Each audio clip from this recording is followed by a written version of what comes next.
The film has been spooled. From my earliest youth, I realized that my nature was a mass of contradictions. I have an incurably romantic imagination, and it was for this reason that I adopted a rather childish and unreliable approach, writing my confession, enclosing it in a bottle, and casting it into the waves.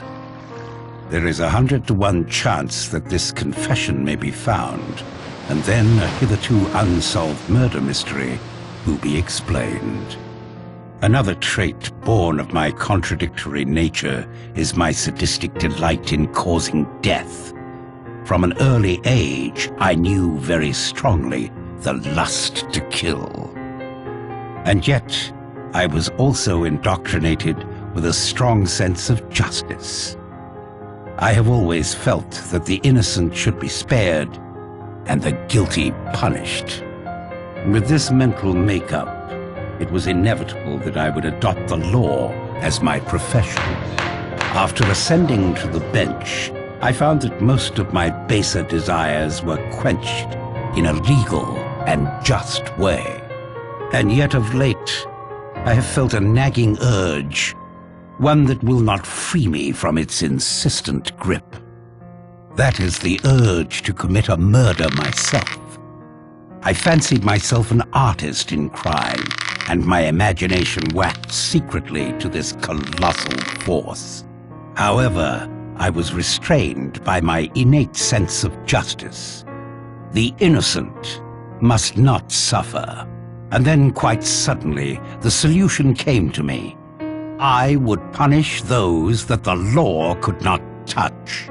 In my years on the bench, there were many cases that frustrated my will, cases wherein I knew the accused to be guilty, and yet the evidence was such that he could never be convicted. Cases of deliberate murder that were quite untouchable within the confines of the law. So I determined to commit not just one murder, but murder on a grand scale. A childish rhyme of my infancy came back to me, the rhyme of the 10 little sailor boys. Something about it fascinated me, the inexorable diminishment, the sense of inevitability. And so I began, secretly, to collect victims. I will not go into detail about how this was accomplished. Suffice to say, I was convinced of the guilt of every one of my victims, and I knew enough about them via my connections to be able to lure each one to Shipwreck Island with an appropriate bait. And now to the mechanics of the actual crime. In what I took as a sign, none of my plans misfired, and all of my guests arrived at Shipwreck Island on the 8th of August. The party included myself. The order of the deaths were dictated by what I viewed as my victims' varying degrees of guilt. Those whose guilt was lightest should go first, and not suffer the increasing mental strain and fear reserved for the more cold-blooded offenders. The first death had already occurred. Archibald Morris, a shady little dope peddler, had set up the details for me, renting the island, sending the letters, and recording the gramophone record before I ended his life with a dose of potassium cyanide. Anthony Marsden and Mrs. Rogers died next, one instantaneously, the other in a peaceful sleep. Marsden's crime was one of circumstance and his amoral nature. Mrs. Rogers, I had no doubt, acted largely under the influence of her husband. Their murders were the easiest. Poison easily slipped into a glass for each of them, as at this point no one had any reason to be suspicious. General Mackenzie met his death quite painlessly and never heard me approach. I am convinced that he was dead long before he ever came to Shipwreck Island. At this point, I found it necessary to recruit an ally. Dr. Armstrong seemed the most suited to this task, as it was inconceivable to him that a man of my standing could be a murderer. He was taken in with no resistance. I killed Rogers on the morning of the 10th. He too did not hear me approach. During the chaos arising from finding his body, I slipped into Lombard's room and abstracted his revolver. At breakfast, I slipped my last dose of poison into Miss Brent's coffee. It was enough to render her unconscious, and I returned a short time later to inject a strong dose of cyanide into her. It was just after this that I intimated to Armstrong that we must carry our plan into effect, that I must appear to be the next victim. This would, perhaps, rattle the murderer, and at any rate would allow me to move about the house and spy on whom I wished. A gunshot and some red mud on the forehead was all it took. After all, it was only Armstrong who examined me closely.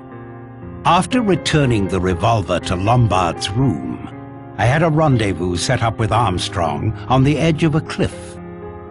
He was still quite unsuspicious, although he ought to have been warned by the nursery rhyme, "A red herring swallowed one." Once at the cliff, I uttered an exclamation. Leaned over the cliff. Wasn't that the mouth of a cave? He leaned right over. A swift push sent him quickly into the heaving sea below. He took the red herring, all right. And now came the moment I had anticipated. 3 people who were so frightened of each other that anything might happen. And one of them had a revolver. I watched them from the windows of the house.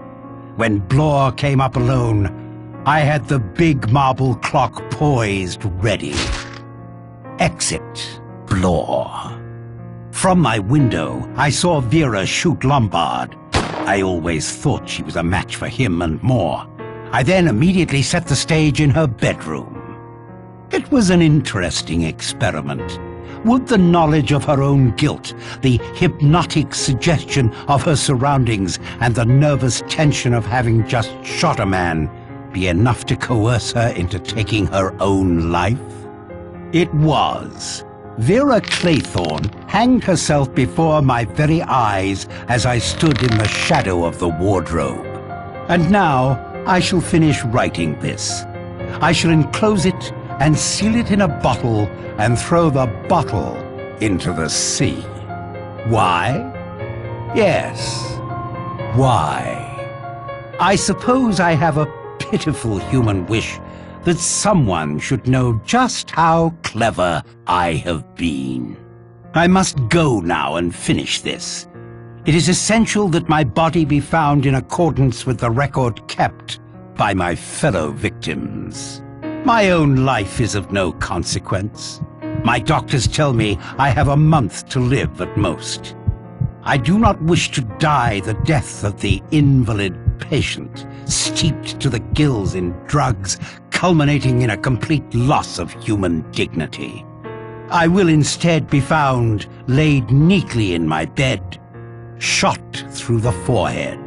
When the sea goes down, there will come from the mainland boats and men, and they will find 10 dead bodies and an unsolved problem on Shipwreck Island. Signed, Lawrence Wargrave.